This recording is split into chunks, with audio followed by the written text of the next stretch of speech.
Assalamualaikum warahmatullahi wabarakatuh. Alhamdulillah. Wassalatu wassalamu ala rasulillah. Wa ala alihi wa sahbihi. Wa man tabi'ahum bi ihsanin ila yaumiddin, amma ba'du. Alhamdulillah. Ma'asyiral ikhwah wal akhwat fiddin rahimakumullah. Segala puji bagi Allah subhanahu wa ta'ala atas semua limpahan nikmat dan karunia-Nya. Alhamdulillah, kita dipertemukan kembali di dalam lanjutan pembahasan kitab yang sangat bermanfaat, kitab Al-Bidayah wan Nihayah, buah karya dari Al-Imamul Hafidh Abul Fida Ibnu Katsir rahimahullahu ta'ala. Sekarang kita sampai di Al-Halaqatus Sabi'atu wal Khamsun, halaqah atau sesi rekaman audio yang ke-57. Di sini ada pembahasan yang baru yang disampaikan oleh Imam Ibnu Katsir rahimahullahu ta'ala sehubungan tentang kisah diutusnya Rasulullah Shallallahu Alaihi Wasallam oleh Allah Subhanahu Wa Taala. Pembahasan dzikru umrihi wa waqti bi'tsatihi wa tarikhiha.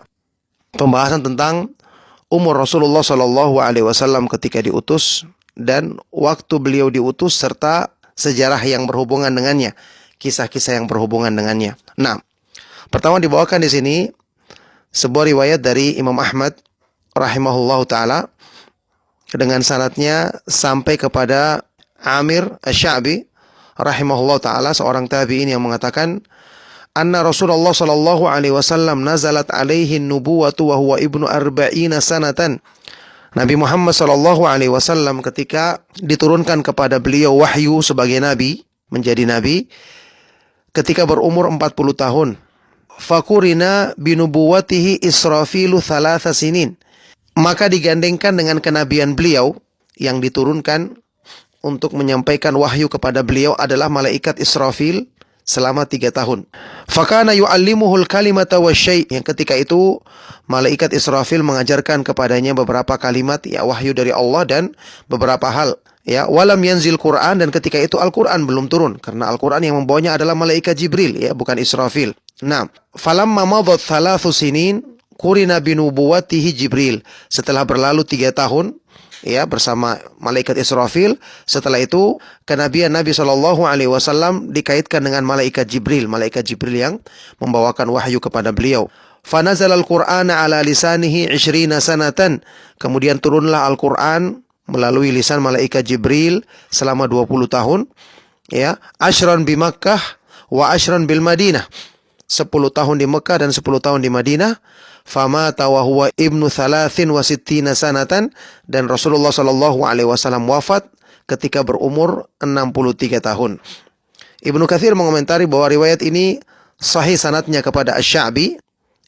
Kata Ibnu Katsir, wa huwa yaqtadhi anna Israfila qurina ma'ahu ba'da 40 sinin. Thumma ja'ahu Jibril. Yang keterangan ini mengandung pengertian bahwa Nabi Shallallahu Alaihi Wasallam dikaitkan dengan malaikat Israfil, yakni malaikat Israfil yang membawakan kepadanya wahyu sebelum turunnya Al-Quran. Setelah dia berumur 40 tahun, selama 3 tahun, setelah itu baru datanglah membawakan kepadanya, menurunkan kepadanya wahyu. Allah perintahkan kepada malaikat Jibril alaihi wassalatu wassalam. Dinukil di sini penjelasan dari Syekh Al-Imam Syihabuddin Abu Usamah rahimahullahu ta'ala, yang menjelaskan tentang bagaimana mengkompromikan hadis ini atau riwayat ini dengan keterangan yang lalu dari Aisyah radhiyallahu ta'ala anha, yang tidak menceritakan adanya malaikat Israfil membawa kepada Nabi Shallallahu Alaihi Wasallam wahyu. Diterangkan oleh beliau Syekh Syihabuddin Abu Usamah rahimahullahu ta'ala, wa hadithu Aisyah radhiyallahu anha la yunafi hadza. Ini tidak bertentangan dengan hadis Aisyah radhiyallahu ta'ala anha. Fa innahu yajuzu an yakuna awwal amrihi ru'yah, karena bisa diartikan di sini pertama kali Nabi Shallallahu Alaihi Wasallam diturunkan wahyu kepadanya dalam bentuk apa? Bentuk mimpi. Mimpi seperti cahaya subuh yang terang, yang sudah kita lewati pembahasannya di rekaman yang lalu. Thumma wukila bihi Israfil fi tilkal muddati allati kana yakhlu fiha bi Hira. Kemudian setelah dia melihat wahyu dalam mimpinya, Allah Subhanahu wa ta'ala mengutus atau menugaskan, merintahkan kepada Israfil untuk datang kepada Nabi Shallallahu Alaihi Wasallam di waktu yang ketika itu Rasulullah SAW menyendiri beribadah di Gua Hira selama 3 tahun seperti yang disebutkan di riwayat Asy-Sya'bi tadi.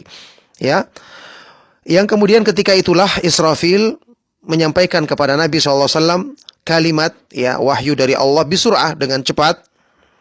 Wala yuqimu ma'ahu, tapi tidak tidak menampakkan diri, tidak menetap bersama Nabi SAW, tidak seperti malaikat Jibril yang berhenti bersama Nabi SAW.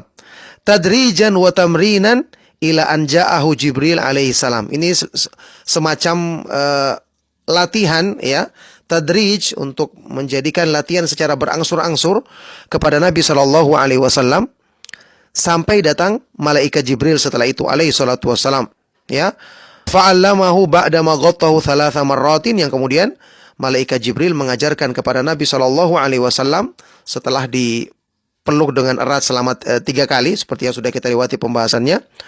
Fahakat Aisyah radhiyallahu anha ma jara lahu ma Jibril, maka yang diceritakan oleh Aisyah radhiyallahu taala anha dalam riwayat yang lalu adalah kisah bersama malaikat Jibril alaihi salatu wassalam. Walam tahki ma jara lahu ma Israfil, dan Aisyah radhiyallahu taala anha tidak menceritakan kisah bersama malaikat Israfil ya. Ikhtisaran lil hadis, kata beliau dalam rangka meringkas riwayat hadis ini, aw lam takun waqa'at ala qissati Israfil, atau Aisyah radhiyallahu taala anha tidak mengetahui kisah tentang malaikat Israfil. Jadi tidak ada pertentangan di antara kedua kisah ini ya, karena dua-duanya diriwayatkan dan disebutkan oleh Imam Ibnu Katsir rahimahullah taala di sini, dua-duanya merupakan riwayat yang sahih. Nah, disebutkan juga di sini beberapa riwayat dibawakan juga di sini dari ada dari Ibnu Abbas radhiyallahu taala anhuma yang disebutkan sanadnya sahih dalam Musnad Imam Ahmad. Ibnu Abbas radhiyallahu taala anhuma berkata, aqama an-nabiy sallallahu alaihi wasallam bi Makkah 15 sanatan 7 sinina yarad dhaw'a wa yasma'u as-sauta wa 8 sinina yuha ilaihi wa aqama bil Madinati 10 sinin. Rasulullah sallallahu alaihi wasallam tinggal di Mekah selama 15 tahun. 7 tahun beliau melihat cahaya, ya, melihat cahaya dalam mimpi wahyu yang pertama kali diturunkan, dan mendengarkan suara. Kemudian 8 tahun setelah itu diwahyukan kepada beliau, yakni secara langsung disampaikan oleh malaikat Jibril alaihissalatu wassalam. Kemudian setelah itu Nabi SAW tinggal di Madinah selama 10 tahun. Nah, ini juga kisah-kisah yang menyebutkan tentang peristiwa tentang turunnya wahyu kepada Nabi SAW, dan penjelasan Ibnu Abbas ini meskipun tidak memerinci, tapi beliau juga mengisyaratkan tentang hal yang disebutkan sebelumnya tentang malaikat Israfil sebelum kedatangan malaikat Jibril alaihi wassalatu wassalam. Nah, kemudian Syekh Abu Syamah ya, Syihabuddin Abu Syamah kemudian menjelaskan, wa qad kana Rasulullah sallallahu alaihi wasallam yara ajaiba qabla bi'tsatihi. Sebelum diutusnya Nabi SAW sebagai Nabi, beliau melihat beberapa hal yang ajaib, ya, beberapa hal yang luar biasa. Contohnya seperti yang disebutkan dalam hadis sahih riwayat Imam Muslim dari Jabir bin Samurah radhiyallahu taala anhu, bahwa Rasulullah SAW bersabda, "Inni la a'rifu hajaran bi Makkah kana yusallimu alayya qabla an ub'ath. Inni la a'rifuhu al-an." Sesungguhnya aku mengetahui di Makkah ada batu-batu yang selalu mengucapkan salam kepadaku sebelum aku diutus sebagai nabi, dan sungguh aku mengetahuinya sekarang. Ya, disebutkan dalam sebagian riwayat lain dibawakan di sini banyak oleh Imam Ibnu Katsir, bahwa ketika itu Rasulullah Shallallahu Alaihi Wasallam ketika misalnya beliau buang hajat, maka dia menjauh dari rumah-rumah yang ada di sana, rumah-rumah penduduk tentu saja. Kemudian ketika beliau buang hajat, beliau mendengarkan ucapan setelah selesai atau sebelum melakukannya, beliau mendengarkan ada ucapan salam. Maka beliau menoleh ke kanan ke kiri, tidak ada sama sekali. Ternyata itu adalah batu-batu yang mengucapkan salam kepada Nabi SAW, dan disebutkan di dalam hadis ini Nabi SAW mengetahui batu tersebut. Selanjutnya diterangkan di sini juga, ketika itu Rasulullah SAW senang untuk menyendiri di Gua Hira untuk beribadah kepada Allah Subhanahu wa taala. Alasannya di sini, lima yarahum alaihi minadh-dhalalil mubin. Karena dia melihat masyarakat penduduk Quraisy saat itu benar-benar dalam kesesatan yang nyata. Mereka berbuat syirik, beribadah kepada berhala, sujud kepada sembahan-sembahan selain Allah. Maka itu menyebabkan beliau sebelum diutus senang untuk menyendiri di Gua Hira sebelum Allah Subhanahu wa taala turunkan wahyu kepada beliau sallallahu alaihi wasallam. Dan diterangkan di sini bahwa ternyata ini adalah kebiasaannya orang-orang ahli ibadah dari kalangan orang-orang Quraisy. Mereka selalu menyendiri di Gua Hira ketika ingin beribadah kepada Allah Subhanahu wa taala. Maka kebiasaan inilah yang diikuti oleh Rasulullah sallallahu alaihi wasallam, bahwa ini adalah kebiasaan dari orang-orang Quraisy ketika menyendiri dan ingin beribadah kepada Allah Subhanahu wa taala. Baik, kemudian berikutnya juga di sini ada perbedaan pendapat di kalangan para ulama tentang tata cara ibadah yang dilakukan oleh Rasulullah SAW sebelum diutus sebagai nabi di Gua Hira. Apakah mengikuti syariat nabi-nabi yang terdahulu atau tidak? Dan kalau mengikuti syariat, maka syariat nabi siapa? Ya, alaihimussalatu wassalam. Ada yang mengatakan syariatnya Nabi Nuh alaihissalatu wassalam. Ada juga yang mengatakan syariatnya Nabi Ibrahim alaihissalatu wassalam. Dan kata Ibnu Katsir, pendapat yang mengatakan ini adalah syariatnya Nabi Ibrahim alaihissalatu wassalam adalah al-ashbah wal aqwa. Inilah pendapat yang paling dekat dengan kebenaran dan paling kuat. Ada juga yang mengatakan syariatnya Nabi Musa alaihissalatu wassalam.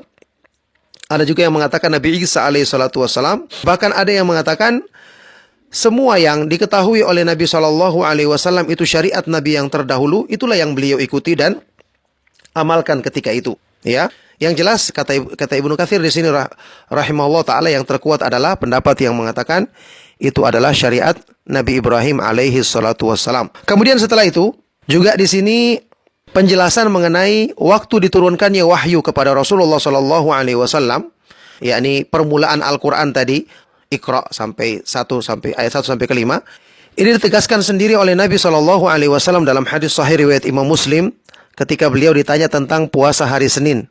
Rasulullah sallallahu alaihi wasallam bersabda, "Dzaka yaumun wulidtu fihi wa yaumun unzila alayya fihi." Ya, itu adalah hari yang aku dilahirkan padanya dan diturunkan wahyu kepadaku pada hari itu, hari Senin. Makanya ini jelas sekali penegasan dari Nabi sallallahu alaihi wasallam bahwa ketika diturunkannya wahyu pertama kali itu adalah di hari Senin. Kemudian ada riwayat dari Ibnu Abbas radhiyallahu taala anhuma juga yang mendukung keterangan ini. Ibnu Abbas mengatakan radhiyallahu taala anhuma, "Wulida nabiyyukum Muhammadun sallallahu alaihi wasallam yaumal itsnain wa nubbi'a yaumal itsnain." Nabi kalian Nabi Muhammad sallallahu alaihi wasallam dilahirkan hari Senin dan diangkat atau diwahyukan sebagai petunjuk kenabian, diangkat sebagai nabi pada hari Senin. Kemudian kapan waktunya? Ya, apa bulan berapa atau bulan apakah diturunkannya wahyu kepada Nabi sallallahu alaihi wasallam yang pertama kali itu? Ada yang mengatakan itu adalah di bulan Rabiul Awal. Tapi kata Ibnu Katsir di sini yang masyhur, pendapat yang terkenal dalam hal ini, bahwa Nabi sallallahu alaihi wasallam diutus sebagai nabi dan diturunkan padanya wahyu yang pertama kali itu adalah di bulan Ramadan. Ya, sebagaimana yang ditegaskan oleh beberapa dari para ulama seperti Ubaid ibnu Umair, Muhammad ibnu Ishaq rahimahumullahu ta'ala dan yang selainnya. Di antara dalil yang disebutkan dalam hal ini oleh Imam Ibnu Ishaq adalah firman Allah Subhanahu wa taala di surat Al-Baqarah yang terkenal saat ayat 185, "Syahrul Ramadan alladzi unzila fihi al-Qur'an hudal linnas." Bulan Ramadan yang diturunkan padanya Al-Qur'an sebagai petunjuk bagi manusia, yakni awal diturunkannya Al-Quran kepada Nabi Shallallahu Alaihi Wasallam. Kemudian ada perbedaan pendapat kapan waktunya. Ada yang mengatakan tanggal 12 Ramadan, ada juga yang menyebutkan tanggal 17, ada juga yang mengatakan tanggal 24 Ramadan. Yang jelas pendapat yang populer dalam masalah ini, diturunkannya wahyu kepada Nabi Shallallahu Alaihi Wasallam adalah di bulan Ramadan. Taib, kemudian ada pembahasan juga yang disampaikan di sini oleh Imam Ibnu Katsir rahimahullah taala sehubungan dengan kisah Waraqah ibnu Naufal, anak pamannya Khadijah radhiyallahu taala anha, yang sudah kita sebutkan di pertemuan yang lalu, yang bagaimana dia membenarkan petunjuk yang dibawa oleh Nabi Shallallahu Alaihi Wasallam. Ya, kemudian dia mengatakan seandainya waktu itu aku masih muda, masih kuat dalam ilmu dan amal, dia akan menolong Nabi Shallallahu Alaihi Wasallam dengan sungguh-sungguh, akan membelanya dengan sungguh-sungguh. Ini menunjukkan bahwasanya dia membenarkan petunjuk yang sampai kepadanya dari Nabi Shallallahu Alaihi Wasallam, meskipun dia tentu meninggal setelah itu tidak lama sebelum diutusnya Nabi Shallallahu Alaihi Wasallam, maka ini adalah keimanan yang ada padanya, ya, keimanan dan niat yang benar untuk membela Nabi Shallallahu Alaihi Wasallam seandainya dia mencapai zaman tersebut. Oleh karena itu, Ibnu Katsir di sini menegaskan bahwasanya beliau adalah termasuk orang yang beriman kepada Rasulullah Shallallahu Alaihi Wasallam. Bahkan dibawakan di sini sebuah riwayat dari Imam Ahmad. Ketika Nabi Shallallahu Alaihi Wasallam ditanya oleh Khadijah radhiyallahu taala anha tentang Waraqah ibnu Naufal, maka Rasulullah Shallallahu Alaihi Wasallam bersabda, "Qad ra'aituhu fara'aitu alaihi thiyaba bayadin, fa ahsabuhu law kana min ahlin nar lam yakun alaihi thiyabu bayad." Aku melihatnya, ya, Rasulullah SAW melihatnya dan melihat dalam mimpi merupakan wahyu, ya, bagi para nabi alaihi wassalatu wassalam. Aku melihatnya memakai pakaian yang putih dan aku menyangka seandainya dia penduduk neraka tidak mungkin dia memakai pakaian yang putih, ya. Di sini kata Ibnu Katsir ini sanadnya hasan, meskipun ada riwayat lain yang menyebutkan riwayat ini diriwayatkan secara mursal. Yang jelas kemudian dibawakan banyak riwayat-riwayat di sini yang menunjukkan bahwasanya Waraqah ibnu Naufal, ya, merupakan orang yang beriman kepada Rasulullah SAW dan di akhirat nanti termasuk penghuni surga dengan izin Allah Subhanahu wa taala. Kemudian juga tentu saja Khadijah radhiyallahu taala anha juga diberitakan kabar gembira di dalam hadis yang sahih, karena Khadijah radhiyallahu taala anha juga tentu saja wafat, ya, sebelum diturunkannya hukum-hukum di dalam Islam, tapi karena dia beriman dan bahkan termasuk yang sangat kuat mendukung Rasulullah sallallahu alaihi wasallam, tentu dia mendapatkan kemuliaan di akhirat nanti di sisi Allah Subhanahu wa taala. Nah, kemudian juga penjelasan tentang kenapa disebutkan oleh Waraqah ibnu Naufal tentang malaikat Jibril yang turun di Gua Hira adalah malaikat yang turun kepada Nabi Musa alaihissalatu wassalam. Kenapa dia tidak menyebutkan Nabi Isa alaihissalatu wassalam, padahal Nabi Isa lebih terakhir, lebih dekat dengan Nabi sallallahu alaihi wasallam. Tidak ada lagi nabi antara Nabi Muhammad SAW dengan Nabi Isa alaihissalatu wassalam.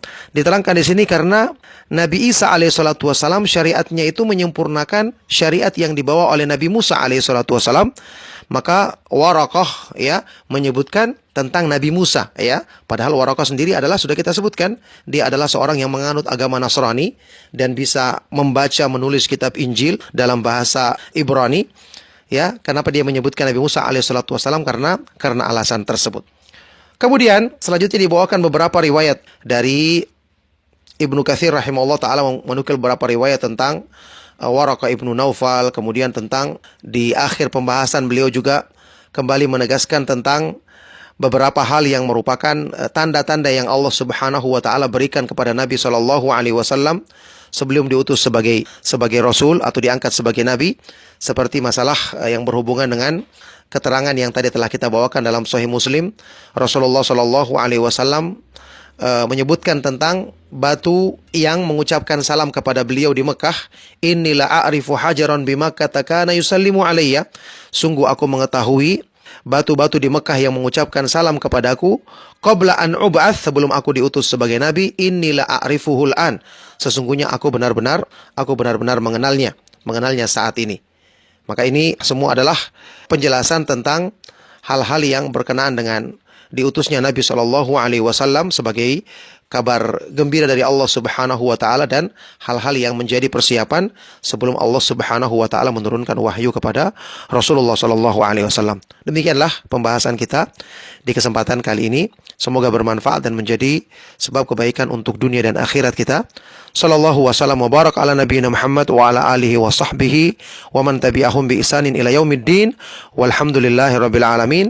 Subhanakallahumma wa bihamdika asyhadu an la ilaha illa anta astaghfiruka wa atubu ilaik. Wassalamualaikum warahmatullahi wabarakatuh.